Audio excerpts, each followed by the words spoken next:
સરી ગામમાં ગૌહત્યાને લઈ મુસ્લિમ સમાજે લીધો છે ઐતિહાસિક નિર્ણય। ગૌહત્યામાં સંડોવણી હોય તેનો સામાજિક બહિષ્કાર કરવામાં આવશે। સરી ગામ મુસ્લિમ સમાજનો ઐતિહાસિક નિર્ણય। ગૌહત્યામાં સંડોવણી હોય તેનો સામાજિક બહિષ્કાર। વલસાડ જિલ્લાના સરી ગામમાં ગૌહત્યાની ઘટનાને બાદ મુસ્લિમ સમાજ દ્વારા ઐતિહાસિક નિર્ણય લેવામાં આવ્યો છે। સમાજનો આ ઐતિહાસિક નિર્ણય તાજેતરમાં ગર્ભવતી ગૌવંશની હત્યા બાદ લેવામાં આવ્યો છે। શુક્રવારે યોજાયેલી પંચાયતની બેઠકમાં સમાજે નક્કી કર્યું કે હવે ગામમાં જો કોઈ વ્યક્તિ ગૌહત્યાની પ્રવૃત્તિમાં સંડોવાયેલો હશે તો તેનો સામાજિક બહિષ્કાર કરાશે। નિર્ણય અનુસાર આજ પછી સરીગામ વિસ્તારમાં જો કોઈ વ્યક્તિ ગૌહત્યાની પ્રવૃત્તિમાં સંડોવાયેલ હોવાનું સાબિત થશે અને તે મુસ્લિમ સમાજમાંથી હશે તો તેને સમાજ અને જમાતમાંથી બહાર કરવામાં આવશે। સાથે જ આવા વ્યક્તિને સરીગામ વિસ્તારમાં રહેવાનો અધિકાર ન આપવા બાબતે પણ સહમતિ વ્યક્ત કરાઈ છે। સાથે જ ગૌહત્યામાં સામેલ દોષિતો સામે કડક કાર્યવાહીની માંગણી કરાઈ છે। સમાજના આગેવાનોનું કહેવું છે કે આવી પ્રવૃત્તિઓથી સમગ્ર સમાજની છબી ખરાબ થાય છે અને કાયદો વ્યવસ્થાની સ્થિતિ બગડે છે। તેથી સમાજ પોતાની જવાબદારી નિભાવતા આવા કૃત્યો સામે કડક વલણ અપનાવશે। हमेशा हम लोग विरोध करते रहेंगे और आगे भी हम लोगों ने 5 सितंबर 2020 को बिलाड़ पुलिस चौकी में जाके एक आवेदन पत्र भी दिया था कि इस तरह की जो घटना घट रही हैं उस पे आप लोग भी ध्यान दें। और हम लोग जितने भी समस्त मुस्लिम समाज सरीगाम के जितने भी आगेवान लोग हैं सब लोग इस चीज पे अलर्ट हैं कि अगर इस तरह की कोई भी घटना घटती है तो हम लोग उसकी कड़ी निंदा करेंगे और इस तरह का अगर कोई दोषी पाया भी जाए तो उसको सरीगांव में रहने भी नहीं देंगे। આ નિર્ણયથી સરીગામ વિસ્તારમાં શાંતિ, સદભાવ અને કાયદાનું પાલન જળવાઈ રહે તેવી સમાજની અપેક્ષા વ્યક્ત કરવામાં આવી છે। દાહોદથી સમાચાર। ખેતરમાંથી 9 ફૂટ લાંબા અજગરનું રેસ્ક્યુ કરવામાં આવ્યું છે। ગરબાડા તાલુકાના પાંદડી ગામેથી રેસ્ક્યુ કરાયું છે। અજગરનું જેસીબીની મદદથી રેસ્ક્યુ કરવામાં આવ્યું છે।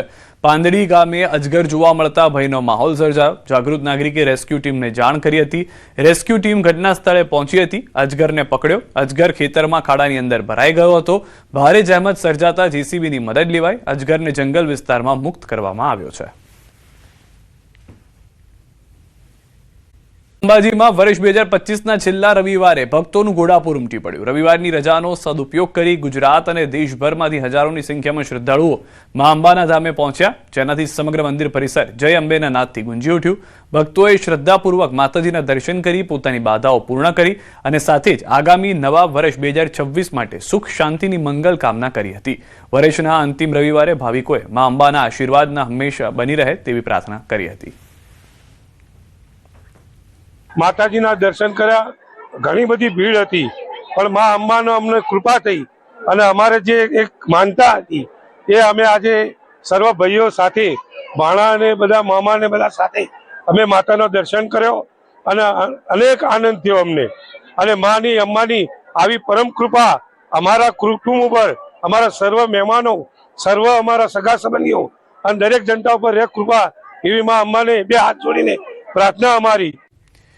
સુરતની 84 વિધાનસભા બેઠકના પૂર્વ ધારાસભ્ય જંખના પટેલને ભાજપ સંગઠનમાં પ્રદેશ ઉપપ્રમુખ તરીકેની જવાબદારી સોંપવામાં આવતા સમર્થકોમાં ભારે ઉત્સાહ જોવા મળી રહ્યો છે। આ જાહેરાત બાદ તેમના નિવાસસ્થાને મોટી સંખ્યામાં સમર્થકો ઉમટી પડ્યા હતા અને ફટાકડા ફોડી તેમજ ઢોલ નગારા વરના તાલે ભવ્ય ઉજવણી કરવામાં આવી હતી। આ અવસરે જંખના પટેલે પક્ષનો આભાર માનતા જણાવ્યું કે હું સમાજને સાથે રાખી ભાજપને મજબૂત બનાવીશ। ભારતીય જનતા પાર્ટીમાં સંગઠનની પહેલી જ વાર જવાબદારી મળી છે તો બીજેપીને કઈ રીતે મજબૂત કરી શકીએ, ભારતીય જનતા પાર્ટીને કઈ રીતે મજબૂત કરી શકીએ, જે સમાજ બીજેપીથી વિખૂટું છે તેને કઈ રીતે જોડી શકીએ તેના માટેના પૂરતા પ્રયાસો કરીશ। આજે જ્યારે આ જવાબદારી મળી છે ત્યારે એટલું ચોક્કસપણે હું કહીશ કે ભારતીય જનતા પાર્ટી કોઈ કાર્યકર્તાને ભૂલતું નથી। વહેલું મોડું ચોક્કસપણે થાય છે પણ ચોક્કસપણે એમની કામગીરીને ધ્યાને રાખીને જવાબદારી ચોક્કસપણે સોંપે છે। અમદાવાદમાં અસામાજિક તત્વોનો આતંક, સિગરેટના પૈસા માંગતા ઝઘડો કરી મારામારી કરી। પોલીસની હાજરીમાં અસામાજિક તત્વોએ દુકાન પર ફેંક્યા પથ્થર। મોન્ટુ કોસ્ટી અને રાહુલ નામના શખ્સ વિરુદ્ધ ફરિયાદ થઈ છે। ખોખરા પોલીસે ફરિયાદના આધારે વધુ તપાસ હાથ ધરી છે। સમગ્ર ઘટના વિડીયોમાં કેદ થઈ છે।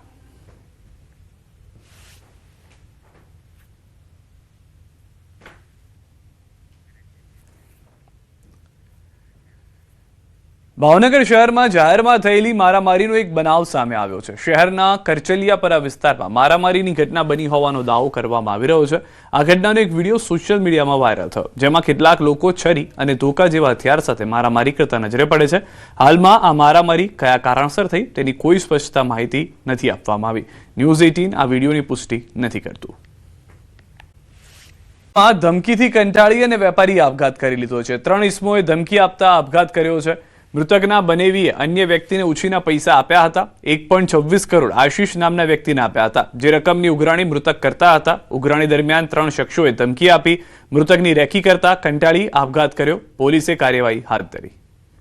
ધોળા દિવસે ચોરીનો બનાવ. અજાણ્યા ઇસમો મોબાઈલ અને રોકડ રકમ લઈ અને ફરાર થઈ ગયા. નટરાજ કોમ્પ્લેક્સમાં આવેલ મોબાઈલ દુકાનમાં ચોરી.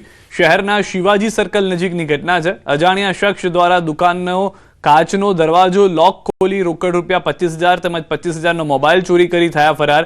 સમગ્ર ચોરીની ઘટના સીસીટીવીમાં કેદ થઈ. કેમેરામાં કેદ ઘટનાને લઈને પોલીસે વધુ તપાસ હાથ ધરી છે.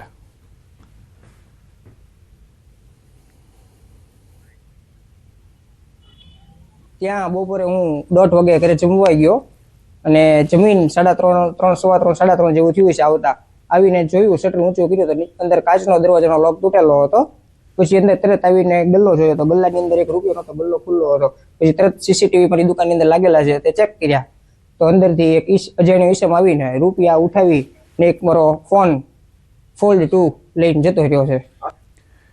મહેસાણામાં ઓએનજીસીના ફૂડ ઓઇલ ચોરીનું કૌભાંડ ઝડપાયું છે. સાંથલ પોલીસને મળી છે મોટી સફળતા. બાતમીના આધારે ઝડપી પાડ્યું છે ક્રૂડ ઓઇલ ચોરીનું કૌભાંડ. ઓએનજીસીના ઓઇલ ટેન્કર ઘરે લાવી કરતા ઓઇલની ચોરી. પોલીસે 24 લાખનો મુદ્દામાલ સાથે 1 આરોપીની ધરપકડ કરી છે. હજુ 3 આરોપીઓ પોલીસ પકડથી દૂર છે.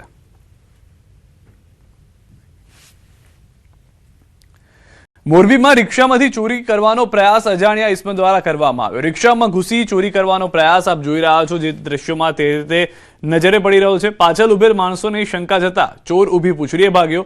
લોકોએ અજાણ્યા ઇસમનો પીછો કર્યો, પરંતુ નાસી છૂટ્યો. સમગ્ર ઘટના સીસીટીવીમાં કેદ થઈ ગઈ હોય તે રીતનું પણ જોવા મળી રહ્યું છે. આ દ્રશ્યોમાં આપ જોશો તો પાછળથી જે લોકો છે તેઓને ખ્યાલ આવી ગયો હતો કે આ વ્યક્તિ ચોરી કરીને જઈ રહ્યો છે. તેની પાછળ ભાગે છે આ લોકો અને જેવા જ ભાગે છે તુરંત આ જે ચોર છે તે પણ ત્યાંથી પલાયન થતો નજરે પડી રહ્યો છે. સીસીટીવીની અંદર સમગ્ર ઘટના જે છે તે કેદ થઈ ગઈ છે. જ્વેલર્સમાં ચોરીનો ભેદ ઉકેલાઈ ગયો છે. 25 ડિસેમ્બરે સોનાના દાગીનાની થઈ હતી ચોરી. ગ્રાહકના સ્વાંગમાં મહિલાએ કરી હતી ચોરી. પોલીસે ચોરી કરનાર મહિલાની ધરપકડ કરી લીધી છે. સમગ્ર ઘટના સીસીટીવી કેમેરામાં કેદ થઈ હતી. મામલાની જાણ રાજકોટ શહેરના A ડિવિઝન પોલીસ સ્ટેશનને થતા તાત્કાલિક અસરથી પોલીસ દ્વારા ચોરીની ફરિયાદ દાખલ કરીને ચોરી કરનાર મહિલાની ધરપકડ કરવામાં આવી છે. તેમજ ગુનાના કામે ચોરી કરાયેલા દાગીના પણ પોલીસ દ્વારા કબજે કરવામાં આવ્યા છે. પોલીસ દ્વારા અંદાજિત ₹90,000ના મુદ્દામાલ સાથે ધરપકડ કરી લેવામાં આવી છે. ગઈકાલે 2 લેડીઝ મારે ત્યાં આવી અને અમારા સ્ટાફની નજરચૂક કરી અને એક પેન્ડન્ટ સેટ, જેમાં એક પેન્ડન્ટ અને 2 બુટ્ટીની ચોરી કરેલી હતી. આ બાબતે મેં A ડિવિઝનમાં ફરિયાદ નોંધાવેલી હતી. તો જે દ્રશ્ય આપ જોઈ રહ્યા હતા તેથી સ્પષ્ટ થઈ રહ્યું છે કે કઈ રીતે ચોરી કરવામાં આવતી હોય છે. મહિલા પોલીસ આ મહિલા ચોરને પકડવામાં સફળતા મેળવી ચૂકી છે. ત્યારબાદ તેમની પાસેથી જે માલ સામાન હતો તે પણ રિકવર કરવામાં આવ્યો છે. અમદાવાદ અને રાજકોટના બનાવ છેલ્લા 3 થી 4 દિવસની અંદરની 2 અલગ અલગ શહેરોની ઘટના કે જેમાં સોની વેપારીને ત્યાં આ રીતે ચોરી કરવામાં આવતી હોય તેવું જોવા મળી રહ્યું છે.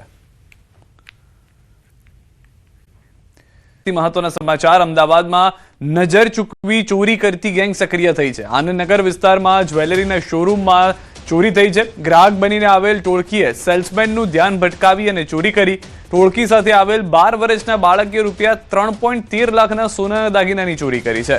ચોરીની સમગ્ર ઘટના સીસીટીવીમાં કેદ થઈ છે. પોલીસે સીસીટીવીના આધારે તસ્કરોની શોધખોળ હાથ ધરી હોવાની જાણકારી છે. તો આ પહેલો બનાવ નથી. અમદાવાદમાં અલગ અલગ જગ્યાએ અલગ અલગ વિસ્તારની અંદર આ રીતે સોનીની દુકાનમાં જઈ કોઈને કોઈ વસ્તુ ખરીદવાના બહાને જે પણ વ્યક્તિ ત્યાં હાજર હોય તેનું ધ્યાન ભટકાવવામાં આવે છે અને ત્યારબાદ તેમનું નજર જેવી ચૂકી જાય તુરંત કોઈને કોઈ વ્યક્તિ તેમાંથી પૈસા અથવા તો સોનાની ચોરી કરતા હોય તેવું જોવા મળે છે. તો આ વધુ એક બનાવ અમદાવાદની અંદર નજરે પડ્યો છે. ચોરીની સમગ્ર ઘટના સીસીટીવીમાં કેદ થઈ છે. અત્યાર સુધી મહિલાઓ, પુરુષો અથવા તો વયોવૃદ્ધ મહિલાઓ કે હતા કે જેઓ સામેલ હતા આ બનાવની અંદર, તો હવે બાળકોનો ઉપયોગ થતો હોય તે રીતે જોવા મળી રહ્યું છે. વધુ માહિતી ન્યૂઝ 18 સંવાદદાતા નવીન પાસેથી મેળવીશું. નવીન, શું છે સમગ્ર ઘટના? આ સીસીટીવીની અંદર જે તે જોવા મળી રહ્યા છે, એક 12 વર્ષનો બાળક હવે શામિલ છે ચોરીમાં. રીતે આનંદનગરમાં જે એક સીસીટીવી સામે આવ્યા છે, જેમાં જ્વેલર્સની દુકાનમાં મહિલાઓ આવે છે અને સાથે એક 12 વર્ષના બાળકને લઈને આવે છે. સેલ્સમેનને જે વાત કરે છે અને દાગીના ખરીદવાની વાત કરે છે, તે દરમિયાન નજર ચૂકવીને જે 12 વર્ષનું બાળક છે તે 3.13 લાખનું જે દાગીના છે તે ચોરી કરીને અને લઈ જાય છે. જોકે તે સમયે અંદાજો આવતો નથી, પરંતુ જ્યારે સેલ્સમેન અને દુકાનના જે અન્ય લોકો દ્વારા માલની જ્યારે ગણતરી કરવામાં આવે છે જે સામાન્ય રીતે, ત્યારે ખબર પડે છે કે તેમના જે છે માલમાં કમી છે. ત્યારે સીસીટીવી તપાસ કરતા આ જે ગેંગ હતી જે મહિલાઓ લઈને આવી હતી બાળકને, એ બાળક ચોરી કરતો હોવાનું સીસીટીવીમાં નજરે પડે છે.